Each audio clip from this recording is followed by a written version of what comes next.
যে সংসারে স্বামী স্ত্রী অনেক বেশি ফ্রেন্ডলি, যাদের একজনের কথা আরেকজনের কাছে না বলে থাকতে পারে না, যাদের ঝগড়া করতে একটুও দেরি হয় না, আবার মিলে যেতেও একটুও দেরি হয় না, যারা সব সময় খুনসুটি করতেই থাকে, সেই সংসারে সুখ শান্তি একটু বেশিই থাকে।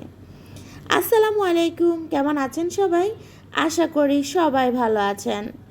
আপনাদের সাথে আমার গ্রামের বাড়ির ভিডিওটা শেয়ার করে নিচ্ছি।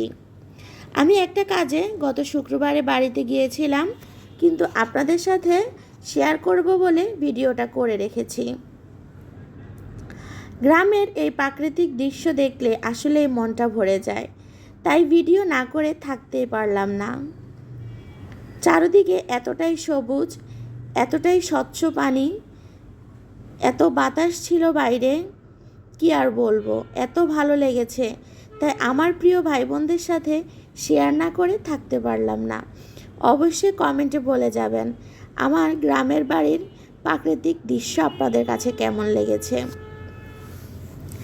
যে যেখান থেকে আমার ভিডিওটা দেখছেন, অবশ্যই একটা লাইক দিয়ে ভিডিওটা দেখা শুরু করবেন। আপনাদের একটা লাইক আমার ভিডিও অন্য মানুষের কাছে পৌঁছে যেতে সাহায্য করবে।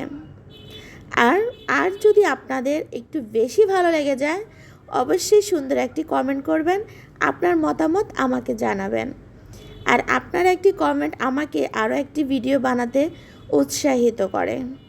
আর যদি আর একটু বেশি ভালো লেগে যায়, তাহলে অবশ্যই সাবস্ক্রাইব করে পাশে থেকে যাবেন আর নিত্য নতুন ভিডিও দেখবেন। আশা করি আপনাদের কাছ থেকে এই আশাটা আমি করতে পারি। গ্রামের বাড়ির দৃশ্যটা আপনাদের সাথে শেয়ার করলাম। এখন আমি চলে এসেছি আমার রান্নার কাজে। প্রতিদিনের মতোই আজকেও আমার রান্নার ভিডিওটা শেয়ার করব আপনাদের সাথে, কারণ আমার রান্না আপনারা খুবই পছন্দ করেন।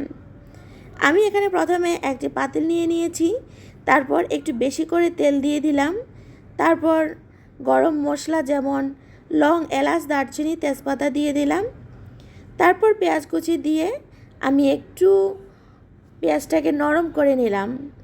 তারপরে আমি সব রকমের মশলা, যেগুলো আমরা মুরগির মাংস রান্নাতে ব্যবহার করি, আদা রসুন বাটা, জিরার গুঁড়া, ধনিয়ার গুঁড়া, লবণ, হলুদ, মরিচ, এগুলো দিয়ে মশলাটাকে একটু মাখিয়ে আমি এখানে দিয়ে দিয়েছি। তারপর আমি মশলাটাকে ভালো করে মিক্স করে নিব। মশলাটা কষতে থাকুক।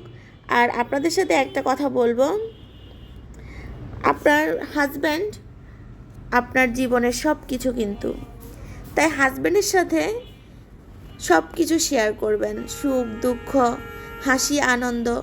এই মানুষটাই আপনার জীবনের সব কিছু। তাই এই মানুষটাকে খুব ভালোবাসবেন, কারণ মানুষের জীবনটা না খুবই ক্ষণস্থায়ী।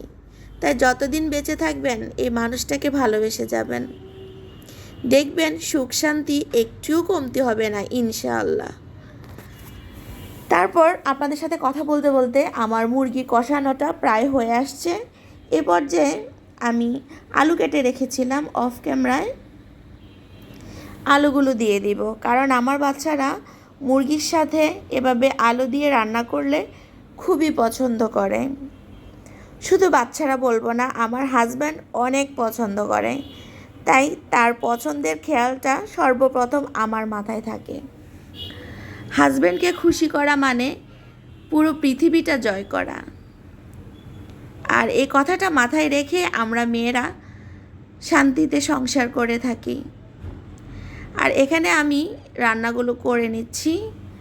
আর আপনারা সবাই আমার পরিবারের জন্য দোয়া করবেন, আমার জন্য দোয়া করবেন। আমি গতকাল থেকে অসুস্থ, বাড়িতে গিয়েছিলাম সকালবেলা ফজরের নামাজ পড়ে, তারপর আবার রাতে চলে এসেছি। আসা যাওয়ার একটা লং জার্নিতে অসুস্থ হয়ে গিয়েছিলাম। তাই আপনারা অবশ্যই দোয়া করবেন যেন তাড়াতাড়ি সুস্থ হয়ে যায়। সবাই ভালো থাকবেন। আল্লাহ হাফেজ।